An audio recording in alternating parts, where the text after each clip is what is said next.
بسم الله الرحمن الرحيم. السلام عليكم ورحمة الله وبركاته. الدرس 12 النشيد. ده أتم صنف كتاب دولسم درس. النشيد يعني الترانة. يا إلهي يا إلهي، إي زما ربا، إي زما الله، يا زما إله. يا سميعا للنداء، سميعا أوردونك للنداء دغك.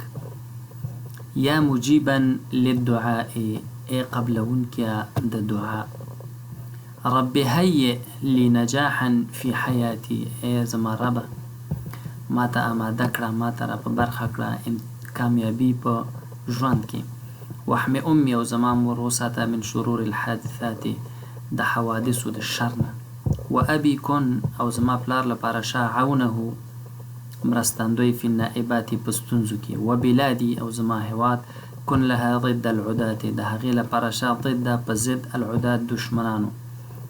یا الهی ای زما اله، یا مجیبا للدعاء ای د دعا قبلونکی. هیئ حقق یعنی پورا کړه.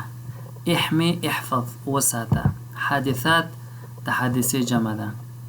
النائبات مصیبت او هر هغه څه چې انسان خفه کوي. العدات د عدو جمع ده او عدو دښمن ته وایي. التدريبات. التدريب الأول أجب عن الأسئلة الآتية، د لاندې سوالونو جواب پیدا کړئ. ماذا يطلب التلميذ لنفسه، زده کوونکی د ځان لپاره څه غواړي؟ هلته وګورو چې څه غواړي. زه به ترجمه کوم، دا تاسې بیا پیدا کړئ، ما نه هېرېږي زر.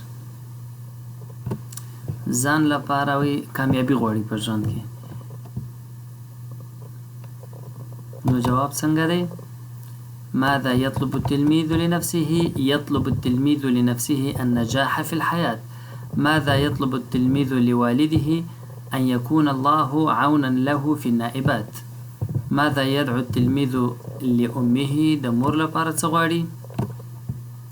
هغه په ذکر دی تاسې پیدا کړئ. ما دعاء التلميذ لبلده، د هیواد لپاره څه دعا وا؟ فکر کوم ان يحميه من العدات والاعداء. اصلا عدو جمع چې دی ډیر کوم مشهور چې دی هغه العدات نه دی، الاعداء دی.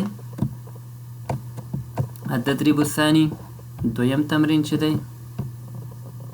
ضع أسئلة للأجوبة الآتية بوضع ماذا، هل، بما، كم. د دغه الفاظو پکې خودو سره لاندې سوالونو ته جوابونو ته سوالونه پیدا کړئ. ماذا څه، هل آیا، بما په څه، کم څو یا څومره. نو دغه نه به یو سوال جوړو. اريد نجاحا في حياتي، په ژوند کې کامیابی غواړم. ماذا تريد في حياتك، په خپل ژوند کې څه غواړي. نعم انا اساعد ابي في اعماله، هو ز خپل پلار سره دغه په کارونو کې مرسته کوم. هل تساعد اباك في اعماله؟ بما دعوت الله، الله تعالی ته دې په څه باندې دعا وکړه. بسلاح المنطق اقاتل العدو. بما تقاتل العدو، یا دلته بما نه دی، کم دعوت الله، الله تعالی دې څومره وغوښته یا څومره د ذکر وکړه. دلته هدف ترې همدا دی، 100 مرة سزل. بما تقاتل العدو، دشمن سره په څه باندې جنگ کوي. بسلاح المنطق اقاتل العدو، د منطق په وسلې سره. التدريب الثالث. استعمل الكلمات الآتية في جمل مفيدة من عندك.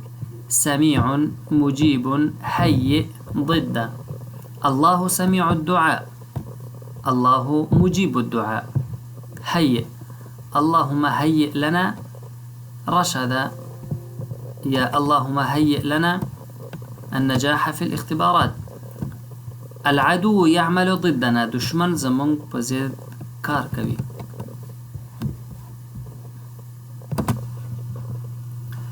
التدريب الرابع. هات أمر الأفعال التالية كما في المثال. فعلونه دي د نحوی برخه ده، په لږ وخت کې ستاسې پوهول سخت وي، زه به صرف جواب کوم. دا فعل ماضي دی، تاسې امر ترې جوړوئ چې دلته لکه کانه و، کن وشه. صام روژه نیولې وه، صم روژه ونیسه، امر ترې جوړوئ. قام قم، لام لم، دار در.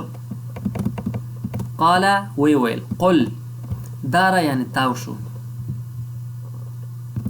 التدريب الخامس اقرأ الجمل التالية ولاحظ أسلوب النداء. لاندي جملة ولولي أو نداء يا غكول دغه أداة چې دی د أدات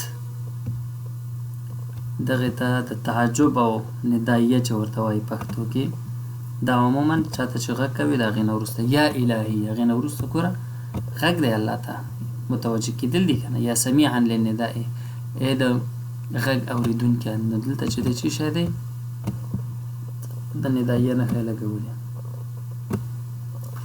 التدريب السادس ضع علامة النداء في مكانها في الجمل التالية. بلاند جملو کې د ندا نښه ولګو. یا محمد اقبل دې یا محمد نه وروسته محمد البته د چا نوم دی ورته چې راځه مطلب دلته هغه نښه لګول کېږي. یا رجلا دلته ای سړیه دلته یو هغه لګول کېږي څه ورته وایي دا ندایه. ساعدني ما سره مرسته وکړه.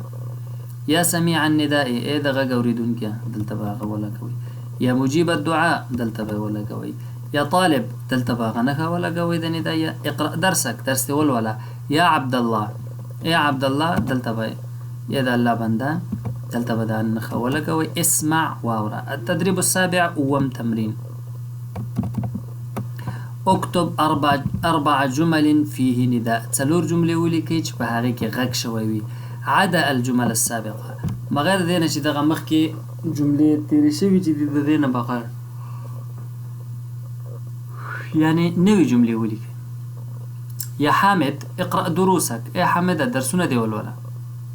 یا خالد هيا بنا الى المسجد ای خالده زه ځو مسجد ته. یا عبید متى تبدأ الدراسات درسونه کله شروع کیږي. متى تبدأ المدارس ښوونځي کله شروع کیږي. همداشان نورې جملې هم تاسې جوړولی شئ. د لغاتو ذخیره ګورو. الاله پیژنئ. الاخت خور. الخالق خالق پیدا کوونکی. المناجات الله تعالی سره چې کله مناجات کوي یو څوک خبرې کوي آواز کوي ورته یو څه ترې غواړي. الاخ ورور. رب وطن کوارث پیښې. وارجله یو څوک وایي که نه هله خپه مې وارجله خپه مې. الطالب زده کوونکی. کورنۍ دنده. اکتب النشید فی کراستک واحفظه ترانه په خپله کتابچه کې ولیکه او حفظ یې کړه. دا 12 درس و 13 درس به انشاءالله بله ورځ ولولو. ونلتقي إن شاء الله في الدرس المقبل وإلى اللقاء القادم.